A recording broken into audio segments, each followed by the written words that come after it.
friends, this is Anika and welcome to Study with NV Sir। आज की जो हमारी क्लास है वो लोकोक्तियाँ और मुहावरों की है।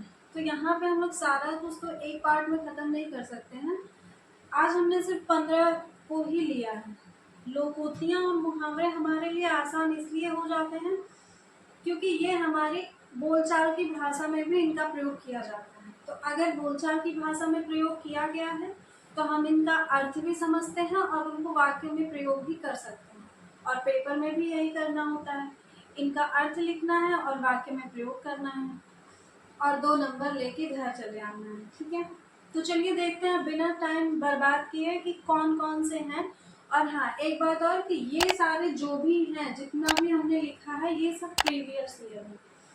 तो प्रीवियस ईयर होने का मतलब है कि पिछले साल किसी ना किसी सेट में ये पूछे गए हैं, तो इसलिए ये हमारे लिए ज़्यादा इम्पोर्टेंट हो जाता है।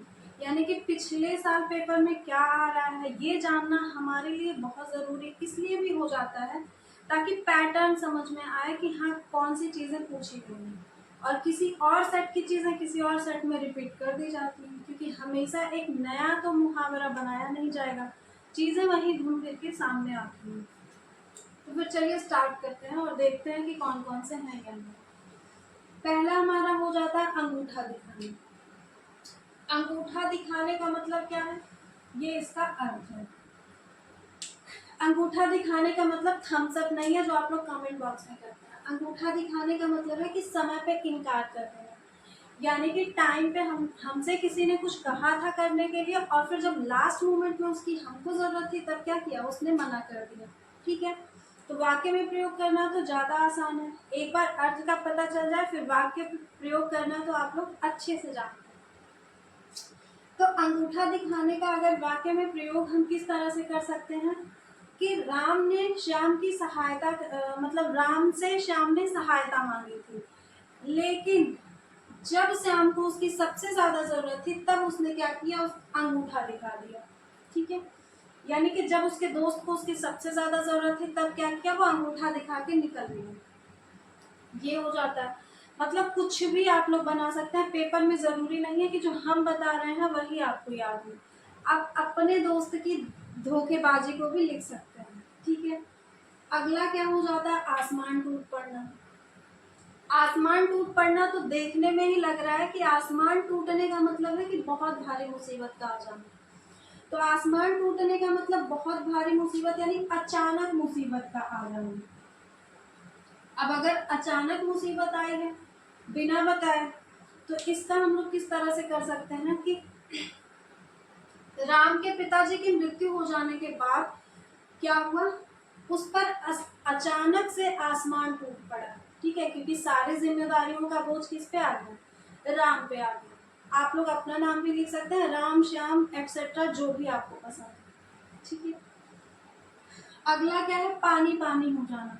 अब पानी पानी हो जाना का मतलब बाढ़ आ जाना नहीं है, पानी पानी हो जाने का मतलब है बहुत ज्यादा शर्मिंदा होना। ठीक है, अब बहुत शर्मिंदा कोई तब कब होगा, पानी पानी हो जाने का मतलब बहुत ज्यादा शर्मिंदा होना, यानी कि किसी की बेइज्जती कर देना। तो भाई राम के दोस्त ने उसकी बेइज्जती करी होगी तो क्या हो गया, वो शर्मिंदा हो गया। या फिर हम कह सकते हैं कि राम चोरी करते हुए पकड़े जाने पे वो क्या हो गया, पानी पानी हो गया। ठीक है, अब मोबाइल की चोरी हो सकती है, पैसे की चोरी हो सकती है, या फिर आप लोग जो लिखना चाहें वो लिख सकते हैं। ईद का चांद होना, इसका अर्थ क्या होता है, ईद के चांद होने का अर्थ है कि बहुत समय के बाद देखना, क्योंकि ईद का चांद तो हमेशा नहीं दिखता है, उसका सबको इंतजार रहता है। तो मतलब बहुत समय के बाद देखना। तो हम क्या लिख सकते हैं इसका वाक्य में प्रयोग कि राम का दोस्त 5 साल के बाद विदेश से आया तो उसको देखकर राम ने बोला कि तुम तो ईद के चांद ही हो गए थे। ठीक है, या हो गए हो, ईद का चांद होना यानी कि बहुत टाइम के बाद दिखे। काला अक्षर भैंस बराबर, काला अक्षर भैंस बराबर का मतलब है कि अनपढ़ होना।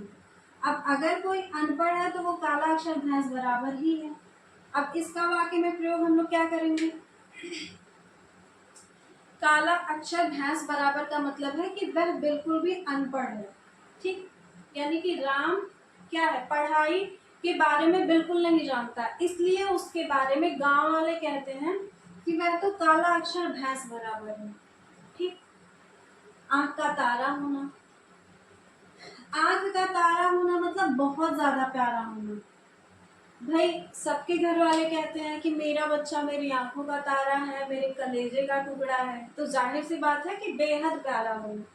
तो यहाँ पे आप लोग अपना ही कह सकते हैं कि मैं अपने क्या हूँ, घर वालों की आंखों का तारा हूँ। हो सकता है ये हो नहीं, पर यहाँ पे हम लोग क्या लिखेंगे, बहुत प्यारा होना मतलब राम अपने माँ बाप की आंखों का तारा था। ठीक है।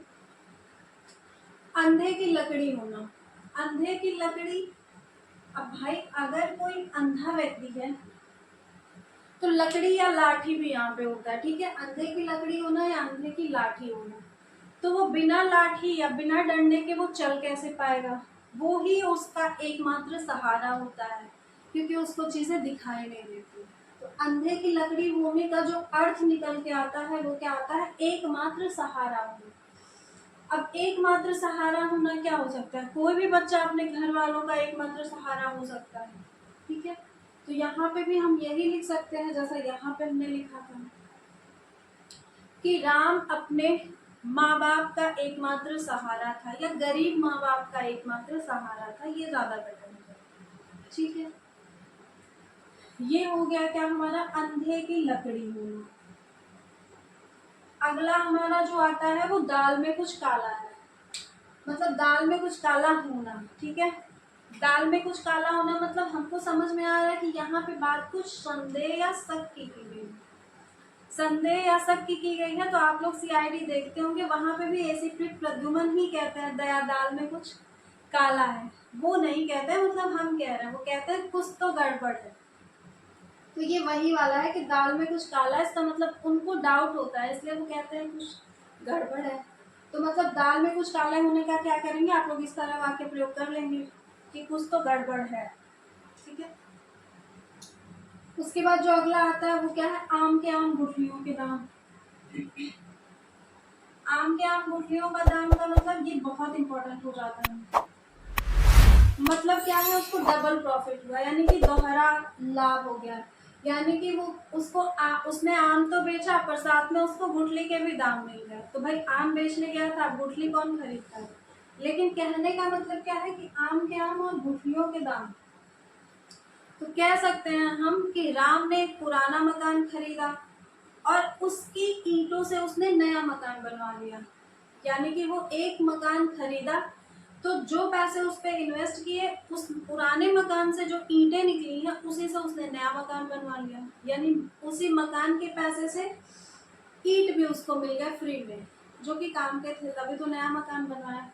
अब अगर आप लोगों को इससे बेहतर कुछ पता होगा या दिमाग में आएगा तो वो ही लिखेंगे। ऐसा तो हमने पहले भी कहा है कि जरूरी नहीं कि जो हम बता रहे हैं वही लिखना है, आसान सी भाषा में अपने शब्दों में लिखना है।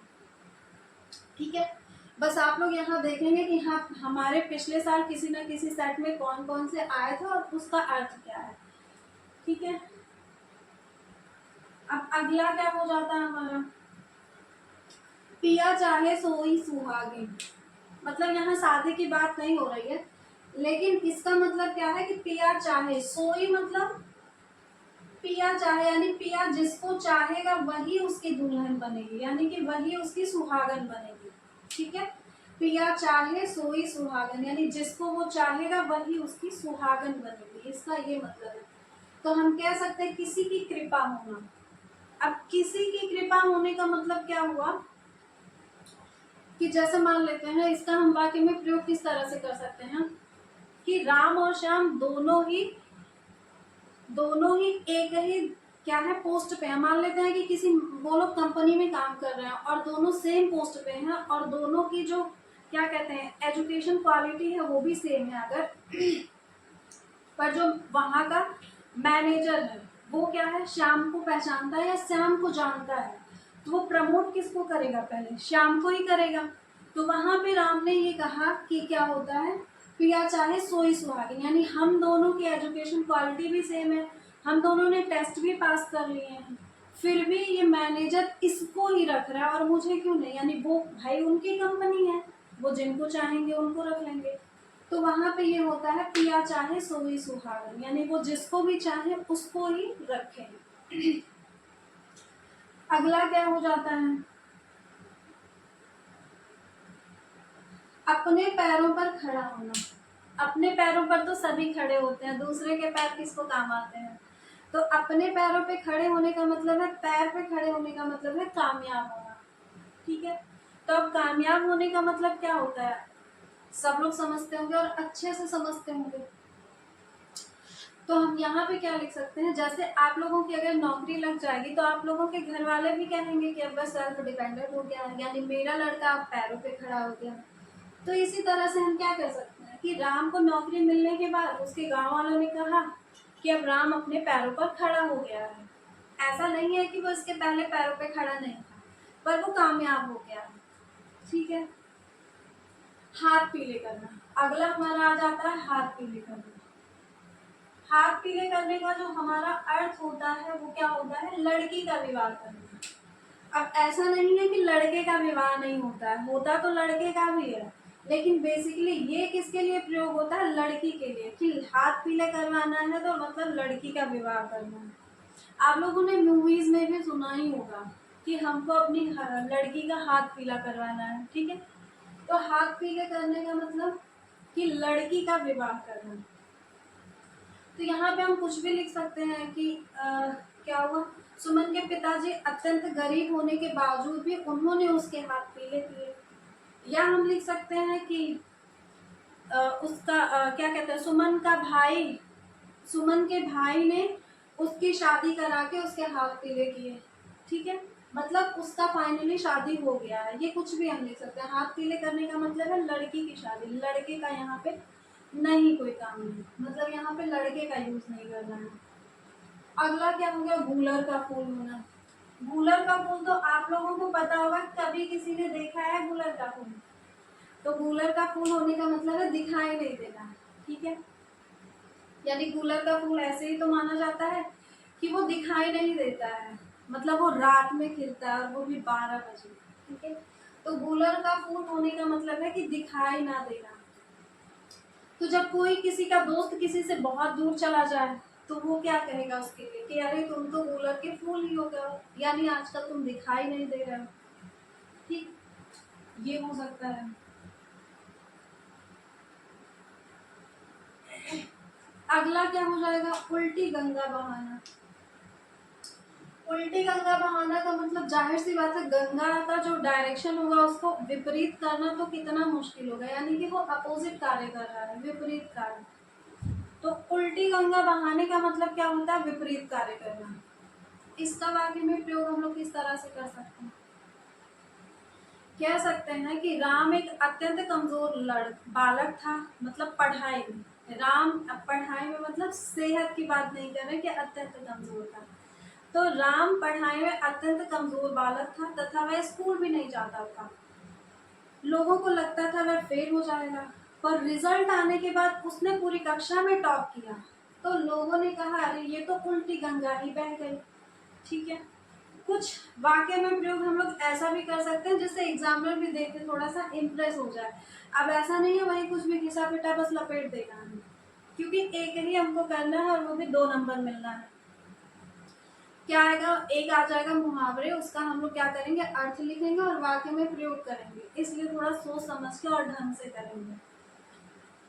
अगला हमारा आ जाता है और लास्ट हमारा आ जाता है आज के इस वीडियो का, अपना उल्लू सीधा करना। ये तो सबको आता होगा भाई, अपना उल्लू सीधा करने का मतलब है सिर्फ अपने बारे में ही सोचना, अपना काम निकालना। भाई अपना काम बनता भाड़ में जाए जनता।